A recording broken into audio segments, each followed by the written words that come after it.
is Kirk Hilliard. And it's Rusty Byrd. It's the Kirk and Byrd Show. We are going to have, my wife and I say sometimes when we talk about after school, like the after school special, we are going to have a very special episode of the Kirk and Byrd Show. That's right. We're going to talk about Deion Sanders and his move from Jackson State to Colorado. And, you know, a lot of people, this thing is still hot. It was really jumping off 2 weeks ago, but I think we're hitting this at a good time after the Celebration Bowl, and and Deion has had an opportunity to even speak on different platforms. I just today heard him on Shannon Sharp's podcast, Club Shay Shay, and I got a lot of great insight from listening to that. But our panel is second to none. So we are joined by, of course, my co-host, Kirk Hilliard. He was a three-sport athlete at Phoebus High School, ran cross country, played all-region in tennis, and played basketball. As well as Larry Rubama. Larry, for those that don't know, and not just is a writer, columnist for the Virginia Pilot and Daily Press. He was a Division I athlete, ran track at Ohio University, and is from the DMV, played in the WCAC. Great athlete. And then my boy, he's been on the show before too, Lee Martin. And I were middle school, really, really close, best friends type almost. I was in that crew of Lee's friends because Lee was the man. But Lee is a former star athlete at Denbigh High School. He played basketball, went on and played collegiately at Christopher Newport University. Lee then went on to coach high school basketball, athletic director for 15 years, athletic director at Kecoughtan High School, and then my alma mater, Bethel High School. And so we're blessed to have Lee on, because he's not just having been athletic director, but now in his first year in the city of Newport News, he is the man when it comes to athletics in Newport News City Schools. And we know there couldn't have been anybody else more perfect for that. So welcome to the show, Lee. Thanks, and then I will go to somebody that just is replacing Lee. And this is another childhood friend. Only guy we haven't had a chance to profile yet, but I did have we're going to get you back on. And that is DeRocke Croom. DeRocke Croom and I played youth football for the Eaton Eagles. All right. So for all y'all Maryland fans, Keaton, Armstrong, Eaton Eagles. Eaton Eagles. And we're going to have an episode just on that. Some of the great athletes we had on that, especially our intermediate year. But that was a great time to be playing youth football and on the peninsula. But DeRocke went on to do a little bit more after that. DeRocke was a state championship quarterback, a part of 2 state championship teams at Crabber. He led one of those state championships. He went on to play college football at then HI and then HU. You first got there, I think it was HI, right, DeRocke? No, it had turned to Hampton University. It had already, okay, so he's at Hampton University, but DeRocke, and I went there, I was at his first 4-year starter as a freshman in college, and he was the man. I think you were freshman of the year. Yes. Freshman of the year. Went on to later be all conference and lead them to at that time, CIAA championship. Yeah, we during that time it was a Northern Division and a Southern Division, and so we won the Northern Division. Ended up losing to Winston-Salem State for the CIAA championship, but we did win the Northern Division. Okay, all right. And then hold on, Rusty. Yes. The last Bethel athletic director that we had on, we got him a promotion. So DeRocke just got to him. DeRocke, you can't leave until you leave a great stint. So we got to get get that football program back up. We got to beat them Crabbers. You know how that goes. All right. So DeRocke is currently the athletic director at my alma mater, the great Bethel High School. But in the past, he served as an athletic coordinator for the city of Hampton. And let me see, what were the other things I knew I wanted to mention about DeRocke? Yes, he also coached at Bethel. Hold on, back on the '92 state championship team, our last state championship. Receivers coach. He coached Allen Iverson, and that's leads into a lot of whole nother discussion. But DeRocke was also a great basketball player. Yeah, he was. And he had some game. And just again, he's a crabber. So that's an arch rival, and that leads me to my next. A baby crabber. Dwight, you a baby to us, man. You a baby to us. Dwight Vick is also another crabber legend, having been a basketball star and football star, all-state, earned a scholarship to play at Virginia Tech, where he was all Big East, a captain of the team, and played in 4 bowl games, right?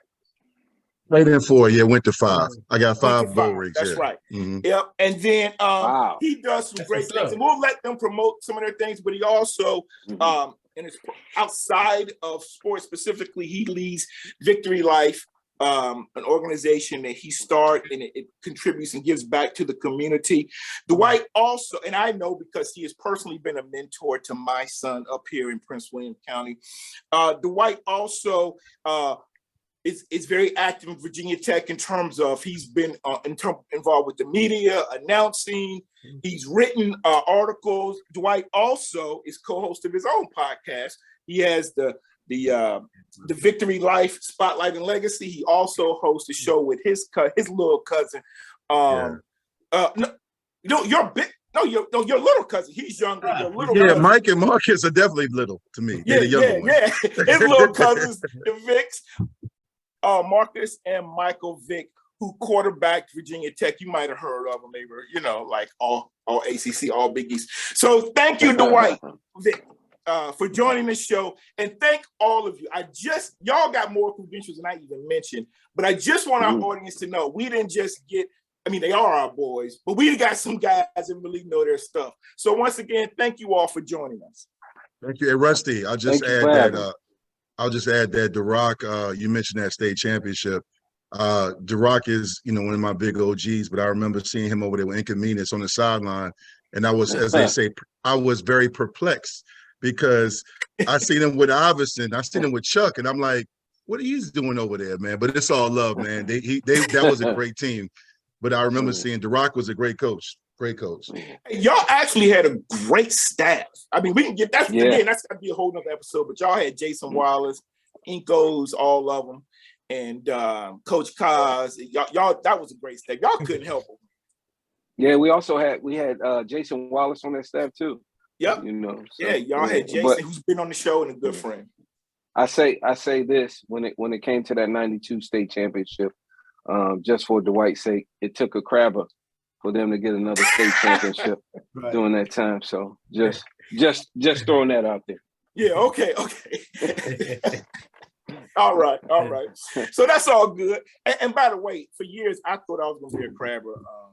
And I grew up until I think it was sixth grade. I thought I was going to be a crabber. Then I thought I was going to be a Denbigh Patriot with my man Lee. And then I went over to Bethel. And everything worked out perfect because I went to the best. No rings.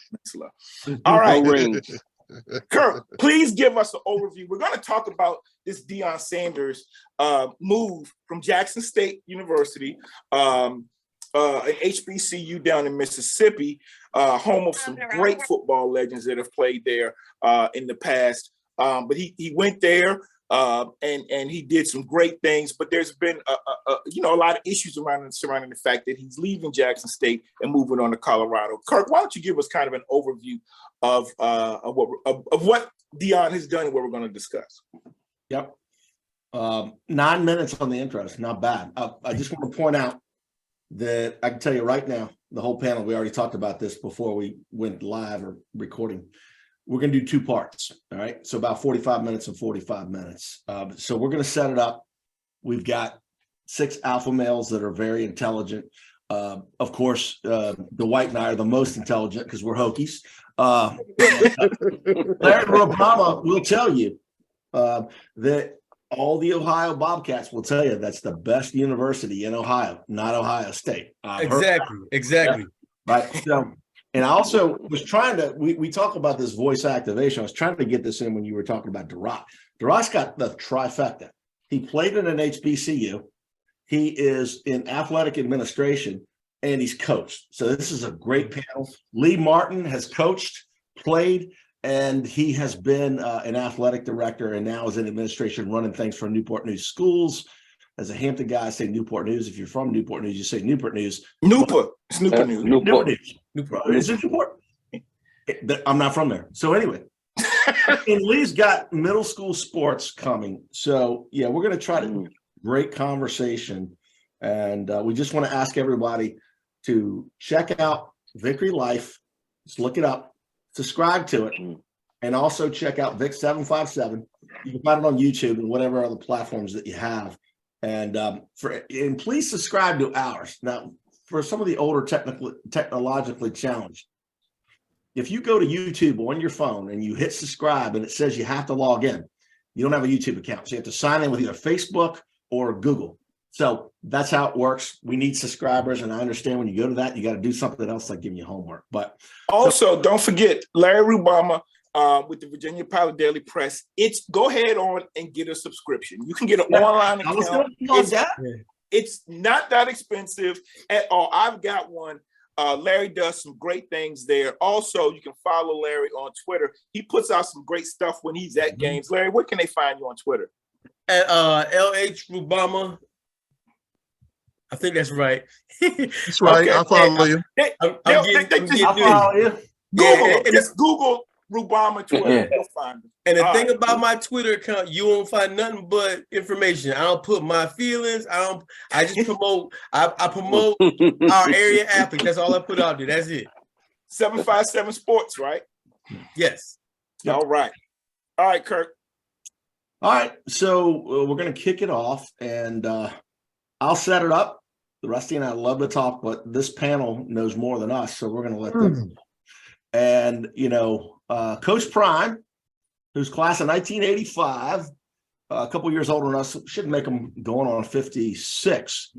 From Fort Myers, went to North Fort Myers High School, was a huge recruit, went to Florida State, was the 5th pick in the draft. I believe that was with him at 85. He didn't redshirt. I would have been 89 or 90.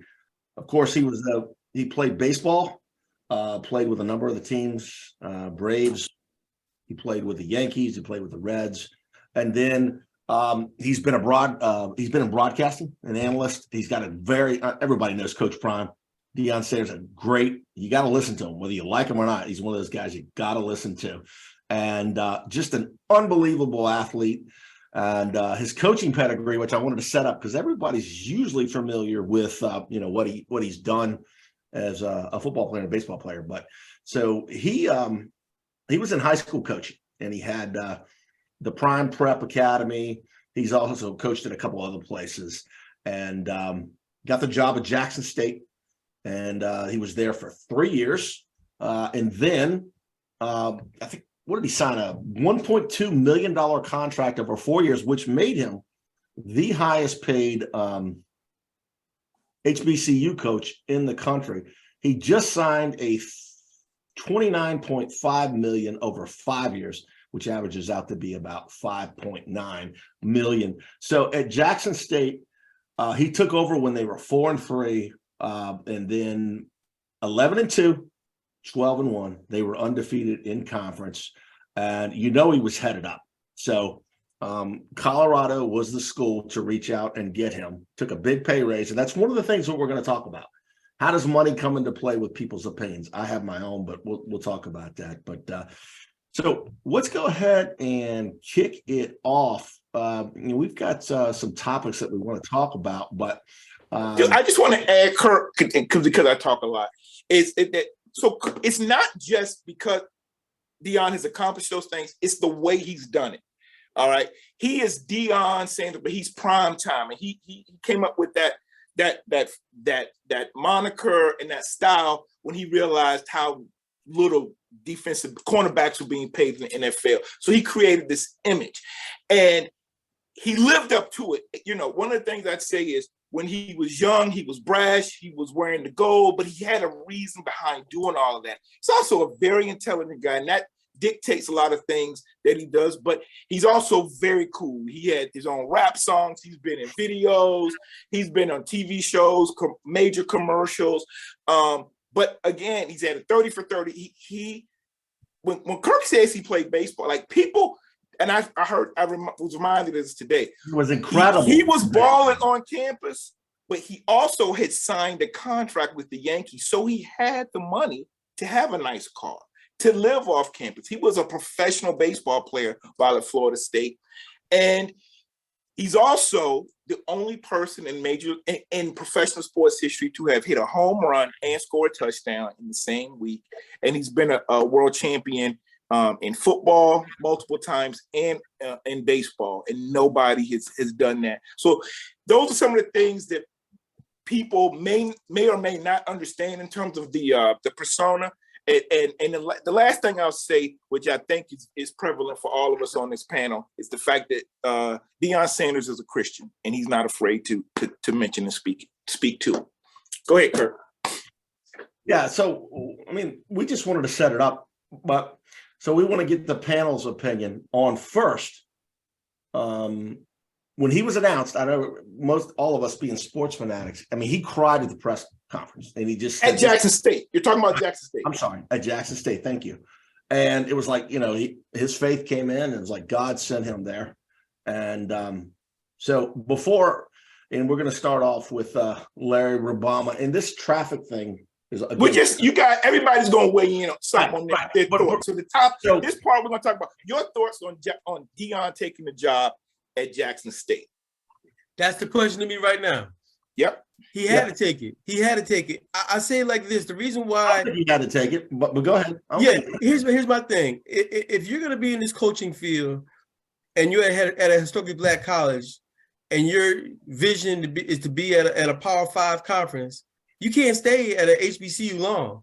I bring that up because I spoke to a coach, I won't say his name, who started out in the HBCU. He said he knew he had to leave.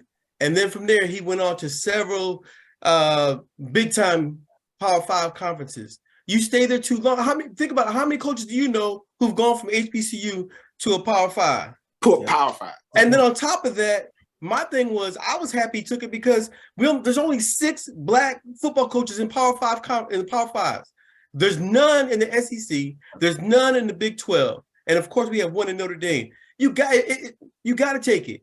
And the thing about it was, my grandfather always told me, when you go somewhere, you leave it better than you found it. And he did that.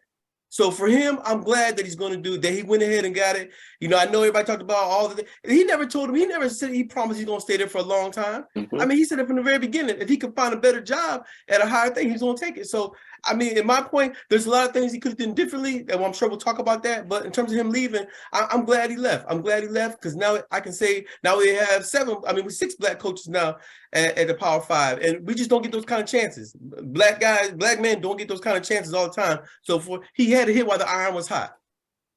Larry, if I can jump in, you said something that was, profound when you started. You said, how many HBCU coaches go to Power 5? You have never, ever heard of an HBCU head coach getting a Power 5 head coaching job, period. Okay. So, yes, he had to take it. The other thing on that level is, when you're in HBCU, it is hard to get a Power 5 job. I coached at Hampton University, so I went to the coaching clinics. I've seen guys going around trying to get jobs from HBCUs. You have to go to a mid-major. You would have to go to probably a CAA school in order to build your way up, unless you have contacts with somebody who's already on a Power 5 level. So it's hard for someone to come into the coaching ranks at a HBCU to matriculate yourself up to a Power 5 level. So for him to do that jump, it was awesome. Also, you got to look at the people that he's bringing along with him, and I know we're going to talk about money later on, but you got to understand he's bringing those guys to uplift them too, because although he was making $300,000 as a HBCU assistant coach, you might get a dorm room, and that's part of your salary. And I say that because that was part of my salary, in terms of when I was coaching at HBCU. So you got to elevate. And just like you said, I am happy for him. I'm glad he took it because now he's paving the way, if he does what he needs to do, for other HBCU coaches to be able to, if not get a look, but just be considered, get an interview. Absolutely. That's a great point, DeRocke. And you, Larry. I appreciate y'all's perspective on that. Those are great points. What do you think? Your thoughts, Lee? What? I mean, those guys hit it right on the head, but his celebrity obviously helped pave the way. I don't know if just any coach could step in and take an HBCU job, and then in 2 or 3 years, just the amount of publicity and the amount of coverage that he got, everybody was watching him. And of course, to be successful, that helps. I mean, he's going to recruit well, but like DeRocke said, I mean, it's profound that he's going to change. I think he's bringing 4 assistants along with him. He's changing their lives, not just their lives, but he's doing some generational things for those 4 families. So that's a great thing to see. And also, Rock, you've been there, so you know when you're looking at money, what you're working with, facility-wise, you know, to go to Colorado, who's probably, you know, with the amount of money they have and the amount of facilities they can put together, I mean, it's any coach's dream to have pretty much unlimited, you know, money and things that you would need. So, you know, his celebrity obviously helped him get in the door, but he's also, he's a great leader, man, and that shows. So I'm not surprised he got an opportunity to move on to a Power 5 school. So I want the next guest to go, but I told you guys I was going to be dropping stats and figures. So I just wanted to point out a couple things, and that is that there's 15 FBS bowl series, not Power 5, but overall there's 15 coaches, Black African-American coaches. And then 4 were hired before were fired. And everybody saw the way that Coach Herm Edwards was let go in the end zone after the game. That was horrible. And race does play into this because we're talking about historically Black colleges. So I was doing some geeking out. There is not a Black head coach south of Virginia, by the way. So in the South, there are no Black head coaches. And I will say this, the state of Mississippi, behind the District of Columbia, has the highest percentage of African Americans in the state. And Mississippi State, Ole Miss, you know, are not opportunities. And the only thing, you picked the next guest, but I was going to say this when, Larry, when you said he had to take it, he could have gone the Florida State route. You know, they may have jumped him to a coordinator spot because of his stature, and he chose to do the HBCU thing. Kirk, you're bringing up too much because I could rebut a lot of stuff you're saying. Okay, well, let Dwight talk. You made a lot of good points, but let Dwight, because I got stuff I can say about all that. Go ahead. I mean, my thought on it when I look at, I think with Deion, he is a microcosm of what I've seen in my years as an ex-athlete, even as an athlete, and even the stuff I've done in the media, broadcast and doing a lot of radio. I've been to coaches' clinics. And what happens is when one of our own African-American men or women make it, somehow, some way, we're appointed the torchbearer, the torch carrier for our culture, unfairly or fairly. And I remember just on the personal level, when my cousin Mike made it, I remember he called me and said, "Hey, big cuz, I'm going to go ahead and declare for the draft." He didn't want to leave Virginia Tech. And he went to Atlanta, as we all know. He was #1 overall pick. And, you know, it was when I went back home to Newport News and Hampton, even on the South Side, people were like, you know, your cousin should do this. He should do this for the area. He needs to build another this. And I was like, why are y'all saying what he should do with his money? That's Mike's money. Y'all weren't there when he was in the bottom, Eastern Newport News and, you know, over in Ridley Circle. Y'all weren't there. Y'all weren't, you know, like, where were y'all at? Y'all weren't there at Virginia Tech when we had to figure out how he was going to get his suit for the Heisman because there was no NIL back there. I think our culture sometimes unfairly or fairly looks for a savior. I think Deion is always going to be himself. I think he is very flamboyant. He's entertaining. He's iconic. He's very intelligent and strategic. And I think Larry made a great point, which I've said on many, I do a radio show tomorrow, and I've talked about this, is that the bigger issue is the lack of African-American men in coaching and leadership positions in the professional and collegiate level. But I think you have two different crowds that spoke on this. You have the casual fans that follow HBCU that only show up for the homecomings and step shows and fish fries. And then you have the diehard people like us who cover this for a living in our blog. And it's a bumping of heads because we cover this and we know how this works, and they're alumni and fans.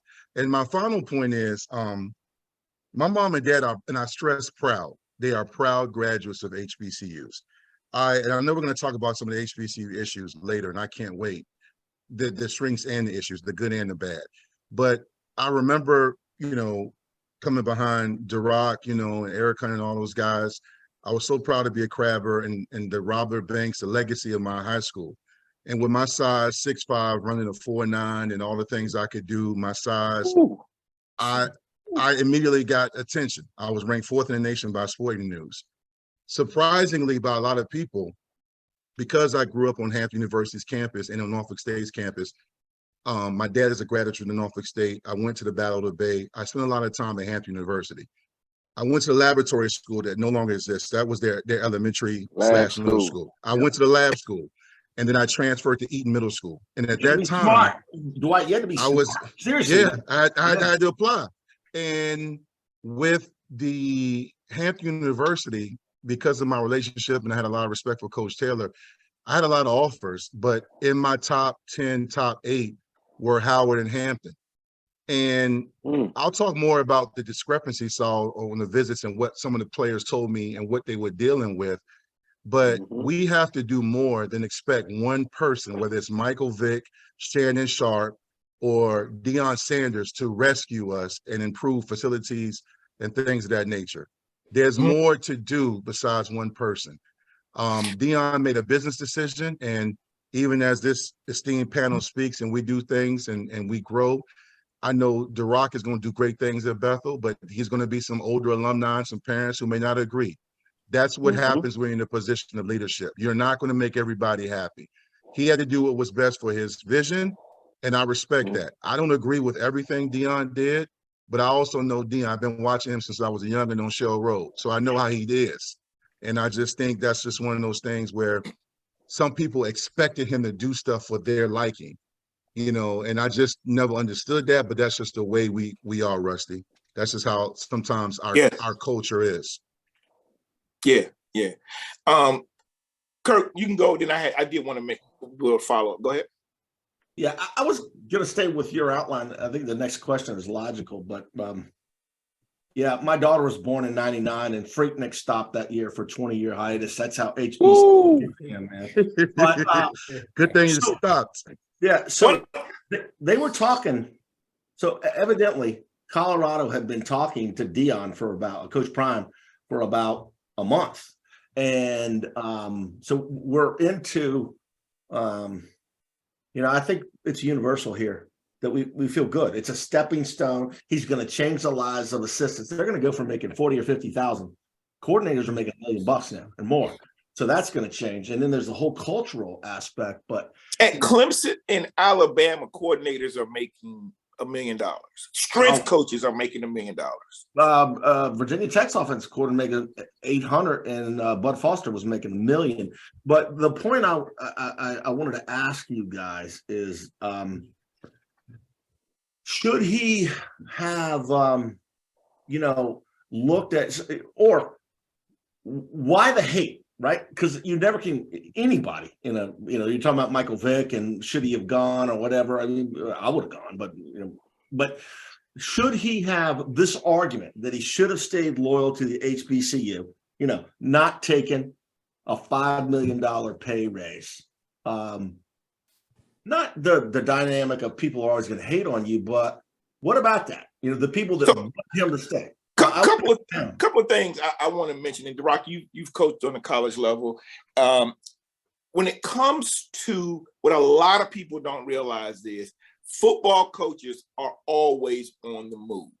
if there's a better opportunity, and common folk don't know that. If I'm at Christopher Newport and that's my first job, and I'm a grad assistant, but then a year later, maybe I get to be a position coach. But if I'm at Christopher Newport, but then Virginia State has an opportunity for me, I might go there next. That's Division II. And then I might go to get another position, be another position coach at another Division II school, or I could be a coordinator. And it may happen every year or every 2 or 3 years. And that is not uncommon. But what people don't realize when it came to Deion is he's been saying he's wanted to coach for a long time. Kirk, what I want to touch on is the fact you said he could have been a coordinator at Florida State. Why does Deion Sanders have to be a coordinator to get the Power 5 job? Now, great. I understand he hadn't coached at that level. But you know what? Recently, Trent Dilfer got the head coaching position at UAB. Okay, that is a Division I FBS program. Trent Dilfer has never been a college coach. He coached a little bit in high school. Okay, and he got the head coaching job. They didn't ask Trent Dilfer to go be a coordinator at Florida State or UAB first. And I would say Trent Dilfer's resume cannot stand up to Deion's resume in a million ways, okay? The other thing is what Deion accomplished. Yes, they're going to be haters, but I tell you what, he did 3 years, but Deion could have done 5 years. He could have been done 10 years. Somebody wasn't going to be happy or pleased with it, all right? And the last thing is what he did was not an easy thing. It's not just because he was a celebrity and played in the league. Eddie George has been the coach at Tennessee State. Right. He's got a record of 9-13. All right. Eddie George, I believe, was a Heisman Trophy winner. He played in the league. He played in Tennessee. All right. He should have plenty of it's great kids all up and down there that's going to SEC schools. He should be able to build a program. He has that name recognition. The other person is Hugh Jackson. Hugh Jackson has been an NFL head coach for the Raiders, the Cleveland Browns, and now he's at Grambling. And he went 3-8 this year. It doesn't just happen. People don't appreciate what Deion did because they may not get Deion because he is being called Coach Prime. He was spotlight guy, bring the spotlight on. So they may not understand some of those things. So that's what I want some of your feedback on the fact, guys, you know, that Black coaches don't always get the same route. Deion never, ever hid the fact that he wanted to make a move to a Power 5 school. What are your thoughts on that path he's had to take? Rusty, I'll just add before, I don't know if DeRocke or Larry want to chime in, but I'll just add with the comment that you meant that he always wanted to, or he was looking, I think people read and hear what they want to see. He said on the 60 Minutes interview prior to a few months before he took the job, he said on the 60 Minutes interview that I would be a fool, and I'm quoting and paraphrasing, fool not to entertain a Power 5 job. Now, I don't know if people watch 60 Minutes anymore, but he did say it. And that means anyone that's been a part of football, basketball, any major high revenue sport on the collegiate level, when the coach says that, that means they've already been talking to ADs. So anyway, I know some other guys wanted to chime in on Rusty's question. I saw that one too, Dwight. I saw that one to 60 Minutes too. I mean, you know, one of the things you said, Rusty, that was so interesting is you talked about the one coach, I forgot who you said it was, who didn't have the experience, but he ended up being the head coach. Trent Dilfer. Yeah, that happens to Black coaches all the time. I'll give you another perfect example. Jim Saturday. He is the head coach of the Indianapolis Colts. Yeah. He's been a high school coach. You know, I mean, so when a Black coach gets a chance to do that, people want to bark at it. When a white coach gets that opportunity, I say, oh man, okay. It's not, we're not playing over the same field. So, like, again, I'm glad Deion, I mean, there's some things we talked about that I wish he did differently, but I'm glad he took that job. You know, he brought a lot of notoriety coming down to Jackson. He had ESPN Game Day come down there. He put money into that program. He brought a national, I mean, so I'm glad, you know, could he have done it a little differently? Probably, yeah, but he's prime time. He can do what he wants to do. But I'm glad he got the opportunity because we don't know if we'll ever have another coach with this opportunity to do this again from the HBCUs to be able to go to the Power 5. And let me just say this. I'm not saying Deion, that anybody out there is racist, that an AD, a school president, or an owner is racist. What tends to happen is it's about relationships. Exactly. So Jeff Saturday was a drinking buddy and friend of Irsay. He had that relationship. Jerry Jones has spoken on the fact that, well, he's hired people he's comfortable with. Well, that's the thing. He's had relationships. I think he said the one person he had considered hiring was Denny Green because he had a relationship. But what a lot of people don't understand is you have to develop. We have to give people opportunities so you are sitting around them in a meeting. You are there. One thing, Rusty, to add to that, I'm from Hampton, Virginia, grew up in Newport News in Hampton, Virginia. I went to Virginia Tech, but I had offers from everywhere, HBCUs and Power Fives, right? My mom is educated. My dad is a PhD. My mom went to Hampton Institute, then Hampton University. My dad went to Norfolk State, then he went to Union, and then he got his doctorate at Liberty. And understand this, most of us are from the 757 or from Virginia or from urban areas. I spoke on this, and that's why I'm a big, not so much LeBron basketball fan, but LeBron off the court and guys like him. Even now with the PMEs and all the youth football and basketball teams in Virginia, DC, and Maryland, and DMV, it is still a mindset to get the scholarship, get the paper, become the athlete. And when I was at Virginia Tech, one of my good friends to this day, he's my brother. I love him. I'm very proud of him. He's earned his job, is head coach Shane Beamer. And when I was at Tech, many of us were focused on getting our paper and going to the league. I had several white teammates that knew they were not going to the league in the offseason. Instead of playing Madden and NBA Live before it became 2K, they were going to internships and co-oping and playing golf. It was instilled in them to network and look beyond the field and beyond the court. When you're growing up in Eastern Newport News, Shell Road, and Youngs Park in Norfolk, you are conditioned sometimes subconsciously or consciously to become the athlete, to be the consumer, not realizing until guys like LeBron and these other guys, KD, are now producing films and documentaries that you can have ownership.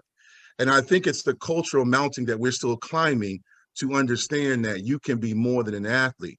So that's one reason, because I know from, Tomlin's story and even my good friend Todd Washington, who's the assistant offensive line coach with the Jacksonville Jaguars, he's talked about how difficult it was to get interviews, and he had to work so hard. But his dad was a head high school coach, God rest his soul, at Nandua High School. So it was already instilled in him to think about coaching.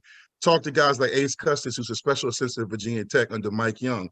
It is a grind, and no one is telling this in high school. That's why I said we need more DeRocke Crooms and more guys to talk about this on a youth level, to say, okay, once your career is over, you don't always have to be an athlete or an actor. You can actually do A, B, and C. But I remember distinctly my colleagues and peers in college, even my friends at UVA and William & Mary and at Morgan State, we were just so focused on getting our degrees and playing and trying to get in the league.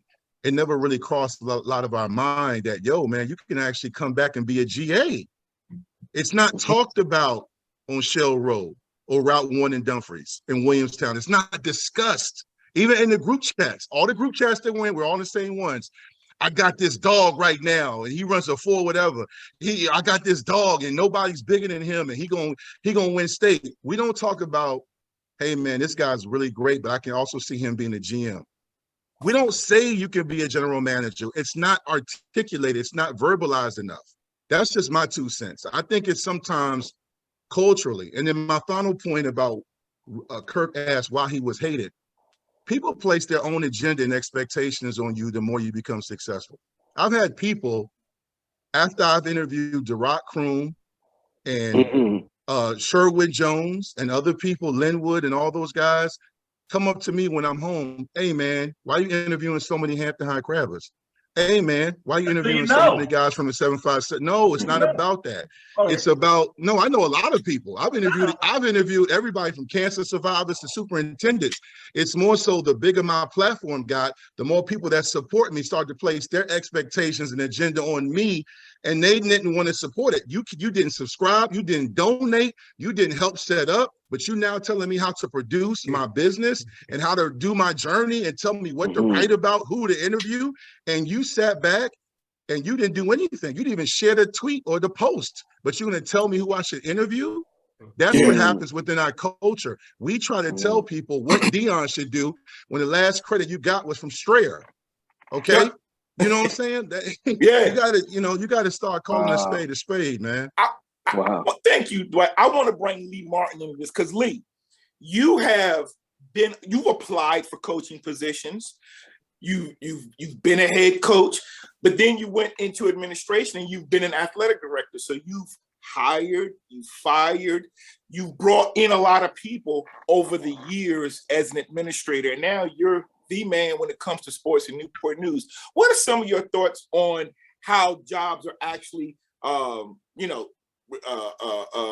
they come about at your level, but even what you've seen in the colleges? What are your thoughts on all of this? Well, I'm always careful when we get into cultural discussions, because I don't want to sound like that guy that comes with an angle and I'm a white guy. So I'm careful to make sure that I educate myself, and that if I say something, I'm comfortable with how I feel and it doesn't come off the wrong way.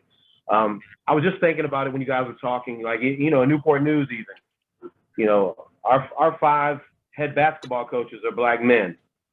I think 4 of our 5 football coaches are Black men. The message that Dwight's talking about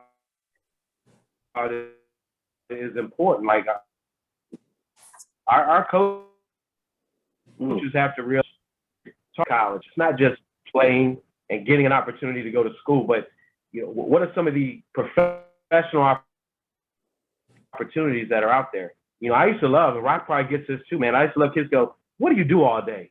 I'm like, because they think I just show the games and watch. And I say, you would be surprised at all the little things that athletic directors are doing during the day. Let's sit down and talk. So I had a couple kids, every now and then would come by and sit in the office, and I would just go through a laundry list of, things that we have to do in that. And I could see the spark go off. They're like, man, this sounds like an interesting job. Yeah. But it's not something that's talked about or taught. So I agree with Dwight on that. A lot of our football and basketball coaching positions, I think in the whole district, I'm looking at coming from Hampton too, man. We've got with the right message and offer some opportunities to the kids. In high school, it's just a matter sometimes, applying for the job. We have some jobs that aren't super attractive, but what an opportunity, to come in and get a head job and the amount of influence that you can have over young guys, off position, in the Rock's position. We can help influence that thinking. We can have those conversations and say, what are some of the things you're teaching your kids, man? And even in the state, there are things that I got to be careful. We put in a hate speech rule in the state of Virginia that, to me, unfairly targets Black kids, Black players. Basically, it's the use of the N-word. Yep. Like, if you're from our, it's a part of the culture. So when you start penalizing kids for using that, I promise you, and I heard the statistics the first time I went to the VHSL meeting after that rule went in place. Kids calling other Black kids the N-word. It's in a moment of anger and they're squaring off, and all of a sudden they're ejected and they're out for like 2 or 3 games. So it's hard as a white guy when you're sitting in those meetings to say, because you have white guys that think they're stumping and protecting, and I'm like, you guys are, if you look at it, you're targeting, maybe not intentionally, but you're targeting the kids that you think you're protecting. So there's a lot of discussions in our profession.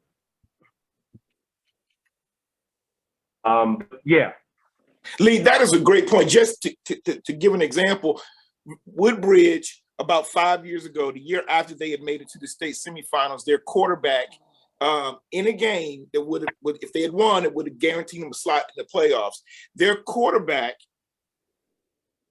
his receiver dropped the ball or something. He got mad. He had played on his team, an African-American quarterback to an African-American receiver. He used the N-word. Now, it wasn't even like really being negative. It wasn't the opposite team, and it was just like, come on, whatever. And an official threw the flag and made the call. But what that did was meant that young man had to leave that game and then could not play in the next game or 2 or 3, and they didn't even make the playoffs because of it. And that's part of, like you said, someone had good and probably spirit behind the rule was good intentions, but we should be able to have context and understand how it may be used in our community. And then I want, Lee, if you could touch on this. And I know we're going off topic. Yeah, I know we're going off topic, but you know, when you combine what we're doing at the state level, there has to be a partnership with the high school.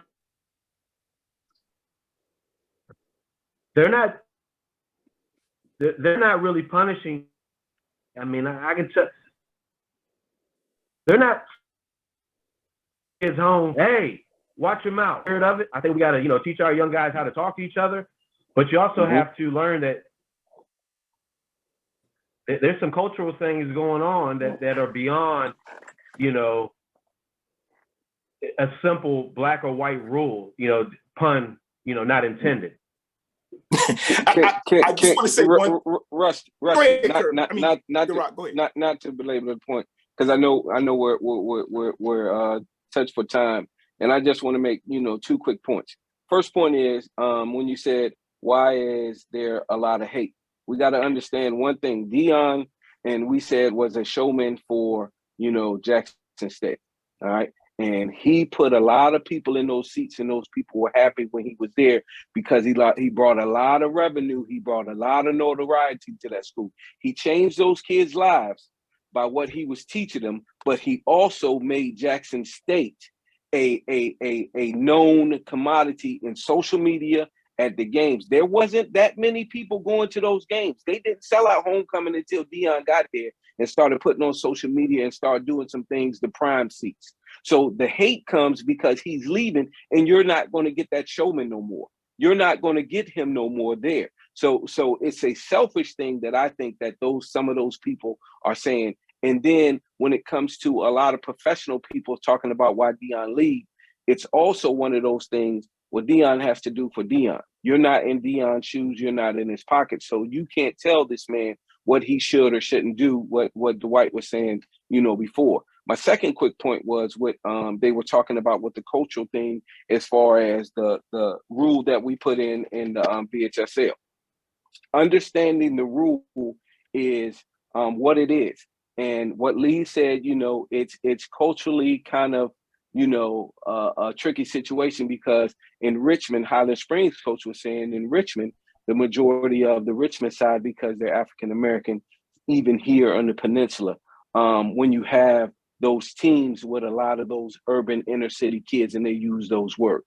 But we also, just like in my situation, we also got to understand we are teachers as well. So what are we teaching if we're letting them use that word freely, regardless of how you're saying it to your teammates? So it's a catch-22 with me. Yeah. If we're teaching our kids and our young men and our young black men to use that word in jest, and it's okay to use it on the field, then it's okay when you're in the hallway and use it in an argument and you don't know what's going to happen. You know what I'm saying? So I look at it both ways. Is there something we can do? Yes, to have a conversation and come to the table.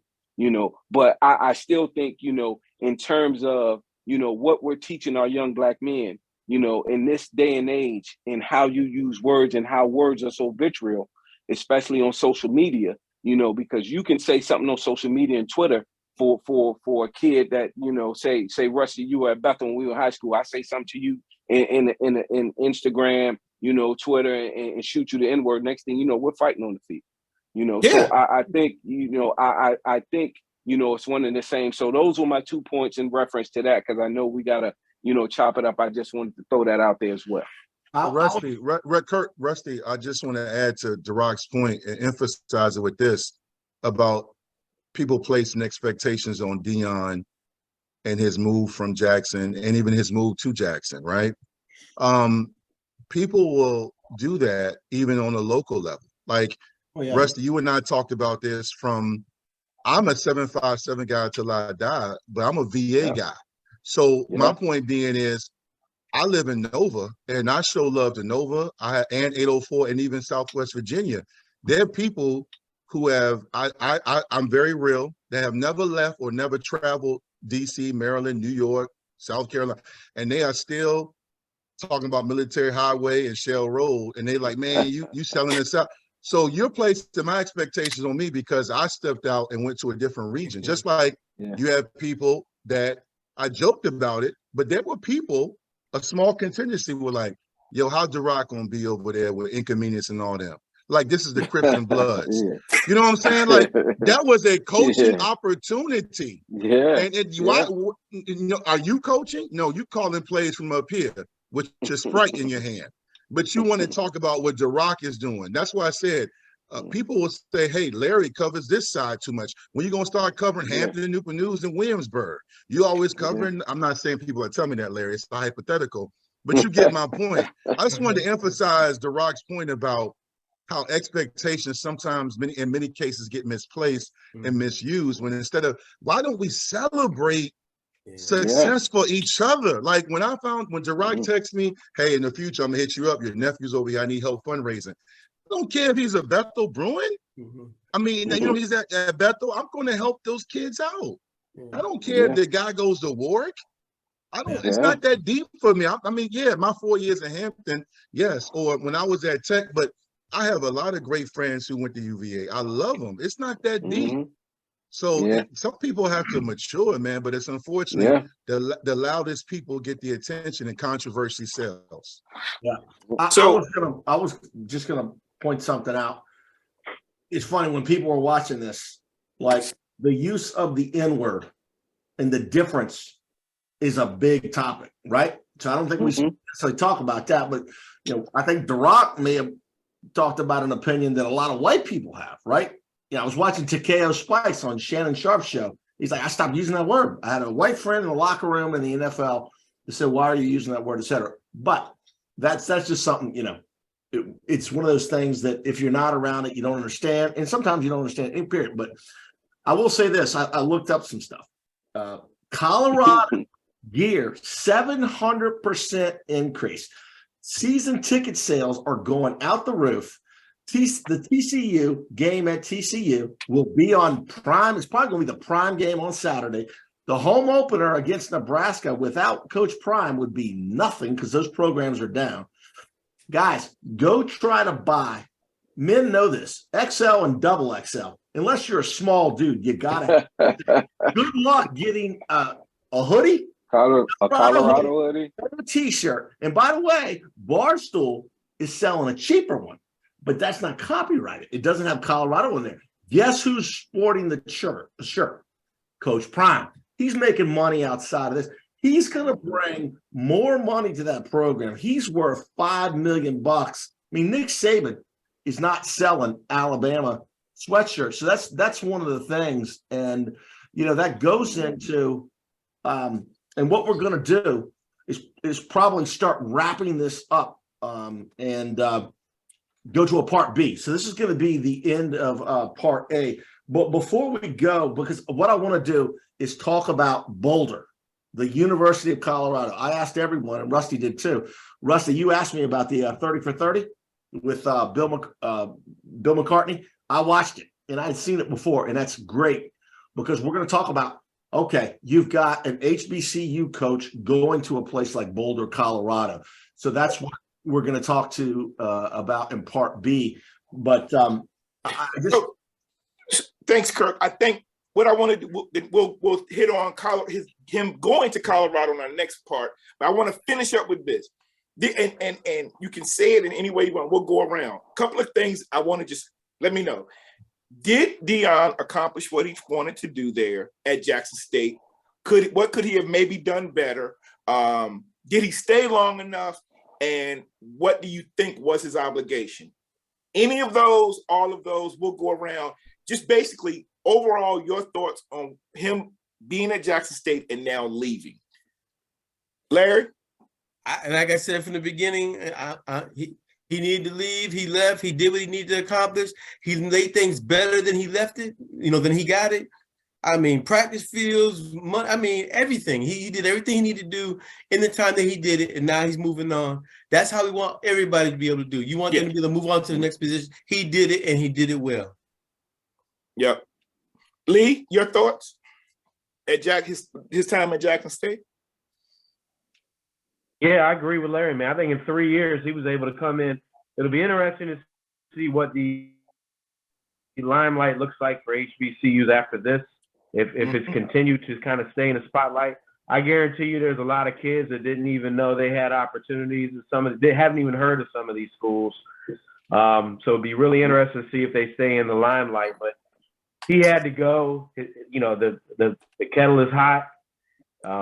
He took the opportunity and ran with it. And just like Dwight said, man, we can't be in another man's shoes and make those decisions. So I think he did what he could do in 3 years. Yep. Yeah. All right, Dwight. I remember when he first went to Jackson State, I was like, okay, cool. I was happy. I didn't really, check for it. And then I saw him build a momentum, and I think I really started paying attention when he got the 5-star defensive back / receiver, Travis, to go there. Yeah. And that's when I said, okay, I'm gonna start paying attention.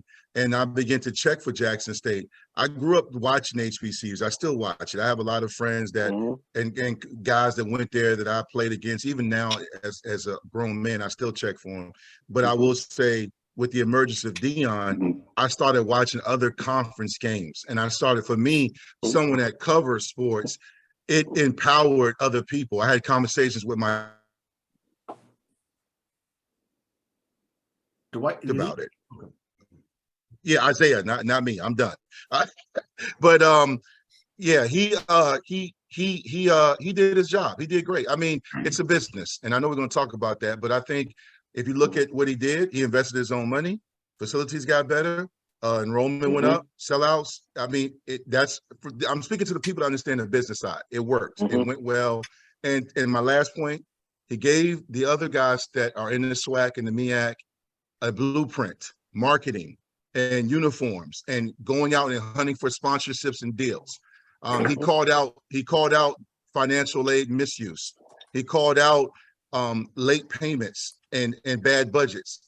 Stuff that we all know. I know my mom worked at Hampton University in HI and Norfolk State, and I know about the good and the bad. And this happens at PWIs as well. But I'm just glad that Deion spoke on it and it brought attention to, like Larry said, guys Lee said that we're checking now and having conversations about other schools and HBCUs. And I've always said you can get a great education and a great career at HBCUs. I'll just end with this. When I got cut by the Baltimore Ravens, when I got released by Ozzie Newsome, some of the guys that were still in camp were from HBCUs, and they were just as good, and a few were better than me. So when I went on my visit to Hampton University, was a guy named Quincy, I forgot his last name, a transfer from Pittsburgh, offensive tackle that was at Hampton University. My brother Lloyd Tucker was there. There was also Kenny McDaniel, who played at Norfolk State, and he was with the Tampa Bay Buccaneers, and me and him reunited and connected when I played with the Norfolk Nighthawks in the inaugural season. Many of my teammates were from HBCU. So there's talent there. And Deion just reminded us that there was talent. So yes, Rusty, it worked. It went well. I hope they build on it. DeRocke. Yes. I will say that, yes, he did exactly what he set out to do. Piggyback on a couple of things, elevating facilities and giving the blueprint to other HBCUs in terms of elevating facilities. Kids want swagger now. Kids want drip. He changed the uniforms. Kids want to look good. As he said, when you look good, you feel good. When you feel good, you play good. When you play good, they pay good. And so with all that said, he did what he had to do. But my last point is, when it's all said and done, he said it best. As a college coach, you either get elevated or you get terminated. Yep. And so with that said, he elevated himself before they were able to terminate him, to move on to a better spot. Yep. That's yep. it. Thanks. All right. And then I will just add this from my perspective on his time at JSU. I remember when he had his press conference and there was a band and he was coming in there and like everybody was excited. And I think if prior to his arrival, if someone told you, look, this is what in 3 years, this is where your program will be, I think they all would have took it. I think everyone would have taken it. All right. The other thing I think that's important to understand is Deion not only coaches and he has a good record and he got better facilities, but he's pouring into the lives of these young men. And it's not just the African-American, he's got white players, he's got Latino players, he's pouring into them and he's telling them about, because the reality, even Deion says, like 90-some% of y'all will never step on a professional field. So how are you being prepared for life? And some of the things he did outside of being on the field were things like when they traveled, he got all of them suits from Michael Strahan's line of suits. So they traveled, they looked professional. That goes along with what you said, DeRocke. He does say if you look good, you play good. But if you're dressed well, you're going to feel a little bit better about how you carry yourself. He also was instituting how you present yourself on social media.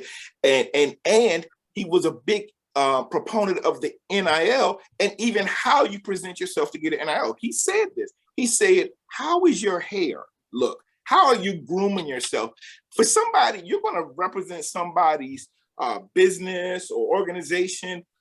They may not come to you if you're carrying yourself a certain way or saying certain things on social media. So he mentored a lot of young men that may not know it, may not understand it because they might not have had that figure in their life, or it was just acceptable as a part of the culture wherever they came from, or even at Jackson State. So there are things beyond the record that I think Deion did at Jackson State that I think go far beyond just the wins, the losses. And again, I think I thought he did an outstanding job. Like Dwight, I think there are some things that he said, and just some things that happened I wouldn't agree with, but that comes with, maybe with what you get with Prime. When you get Prime, some of these things are just part of the package. And overall, I think he blessed a lot of people at Jackson State University, and a lot of people are going to be better off for it. And Rusty, some people want their name in the paper, right? So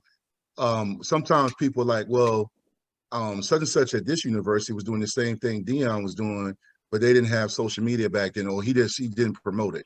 Okay, that's fine. I respect that. But now tell that story. Like, for example, I'll tell you right now, my mom was working at Hampton University when I was being recruited, and Joe Taylor, the coach at Hampton University, was a phenomenal coach. And every time he saw me, he showed me love, even when I didn't choose Hampton University. But they were in my top 10, and people thought I was crazy, but I have a love and admiration for Hampton University. But Joe Taylor, like your brother Melendez Byrd, were mentors to me. They had an impact. There are a lot of men like Deion. Some men, though, unfortunately, feel some kind of way because it's like, why you ain't talk about me? Why, so sometimes that goes back to that hatred that Kirk talked about. Why you ain't mention me? Yeah, man, Ronald Curry was real good, but don't forget about Leroy Keys. Don't forget about this guy. People, that's that thing about, you got to have your name in the paper too. Well, why you got this panel? Why you ain't get this guy? And that's the thing we got to start getting over. You will get your credit. You will get your flowers. Keep pushing. Deion had an impact, but it's a village. It's all of us, man. Stop getting caught up in, whose name was called first. And I think that's what gets lost. And to your point, that's one of the foundations of why Kirk and I started this show.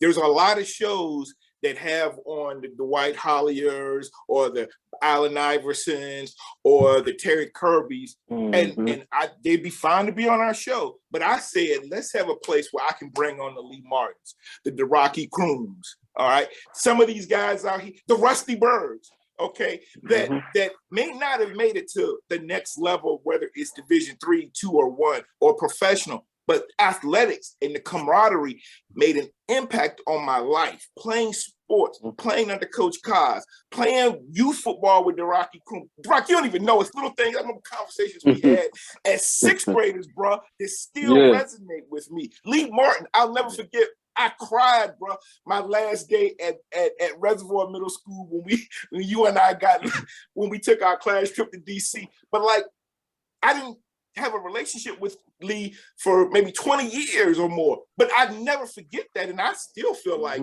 that's my boy. And so those are the things that athletics brought to me.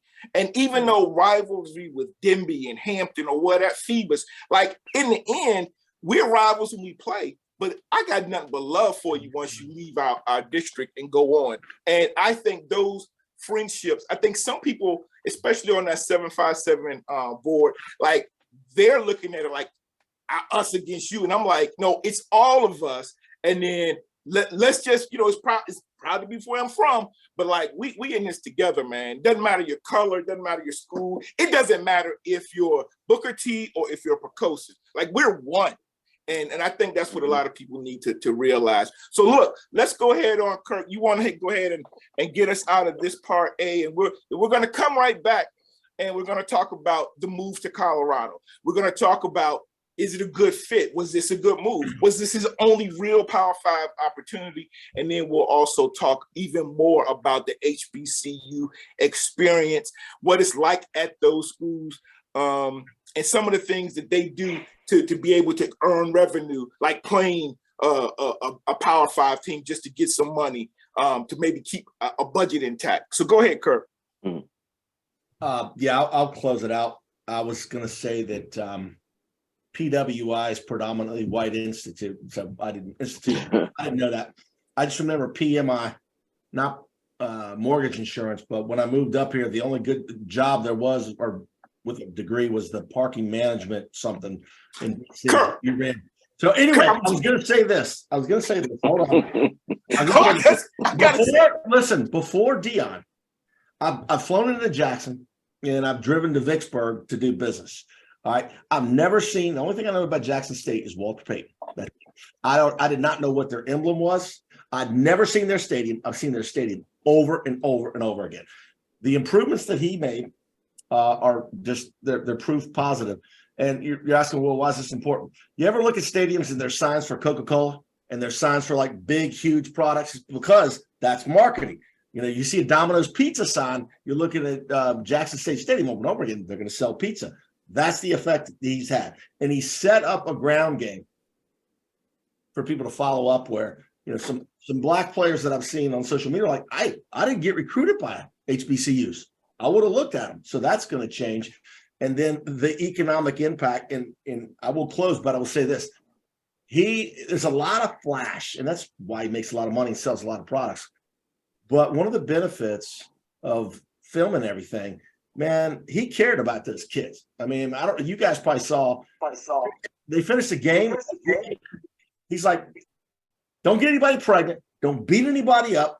Don't drink and drive. And it's just like, hey, that's the effect that, so he's, I think that he set up a great roadmap, for HBCUs moving forward. And then before we close it out and go to how things are in Boulder, my nephew lives in Boulder, is the fact that how change is going to come about. And there's so many topics, like what's the real HBCU national championship celebration bowl is, what SWAC versus MEAC, and that's a whole different conversation. But I think Deion, Coach Prime, did wonders for Jackson State. It's like if somebody else goes to Mississippi Valley State, I mean, what's that going to make them all about? Alcorn State, which is where everybody knows Steve McNair, but there's quite a few players. So before we go, we just want to ask you to subscribe to our podcast, Victory Life with a K.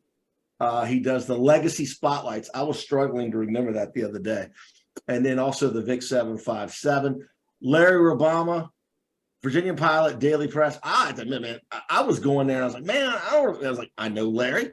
We need to put money in that. So all you people, the Nuggets, Larry knows people. He's talking. He's got good information. Pay the $8. It's worth the $9. And I'd like DeRocke. Can you give a shout out for the showcase on Friday at Bethel, so people know about that? Yeah. Oh yeah. Yeah, we'll Yeah. have the Allen Iverson showcase Friday the 23rd. First games will start at 11, run all the way. Last game will be at 8 o'clock with Bethel taking on Lake Taylor. So throughout the day, we'll start at 9 and we'll have 7 games. $10 per ticket per game, or if you want to do a day pass, it's $35. We're welcoming everybody. Allen should be there right around 3:30, so he will be there in attendance. I talked to him probably about a couple of hours ago. He's excited about coming back. So it's going to turn out to be a great day for basketball. All right. And just so y'all, Lee, I'd like Lee for you to tell us if there's anything you want to promote regarding Newport News athletics, anything going on. You can go ahead and shout it out. Well, I mean, we're still a year out, but we're hoping to roll out 4 new middle school sports in the fall to go along with the 3 we've already had. And there's a lot of people in our area that are excited about that, man. So we're rolling out soccer, football, sideline cheer, and wrestling. And working on that now. There's a lot of logistical things we're working on: fields, equipment, uniform ordering. I've got to hire coaching staff for all those at all the 8 middle schools. Our budget just got approved to supplement a middle school athletic director. So we'll have, somebody at the middle schools that'll supervise the athletics. So 7 new, 4 new plus 3 turnovers. So 7 middle school sports.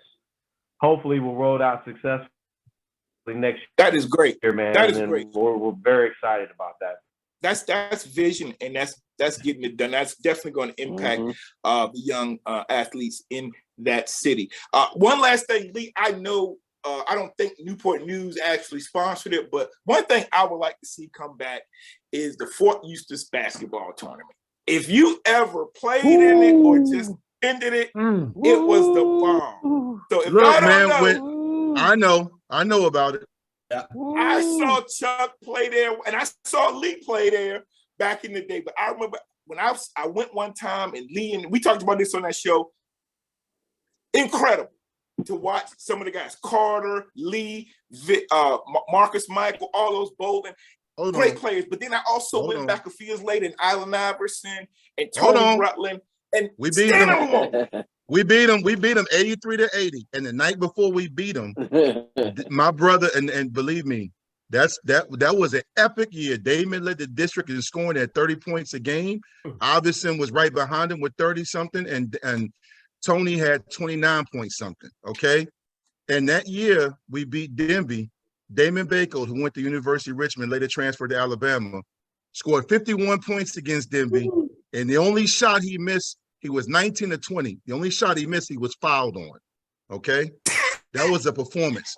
So when DeRocke was talking about the Iverson Classic, I was thinking like, man, I remember. I literally, I promise to y'all, I was thinking about my time riding on that yellow bus to Fort Eustis, and how this time of year in Hampton and Newport News, that Christmas tournament, man, that was legendary, man. Always started they started the day after Christmas, and they always got a great team from Baltimore or DC. I remember Lake Clifton. Dunbar. Yeah. Dunbar, yeah. Well, look, we can do this again. This is a whole nother episode, but I do want to say this, DeRocke. The Kirk and Byrd Show will be there Friday, providing media coverage. So we're gonna be there. I'm gonna come down. If you saw what I did for the VHSL state championships, I was actually calling those games, but I also created some videos and live tweeted. So you will have Kirk and Byrd in the house on Friday. I'll be there. I'm gonna drive down tomorrow night. Yep. Okay. Awesome. Right.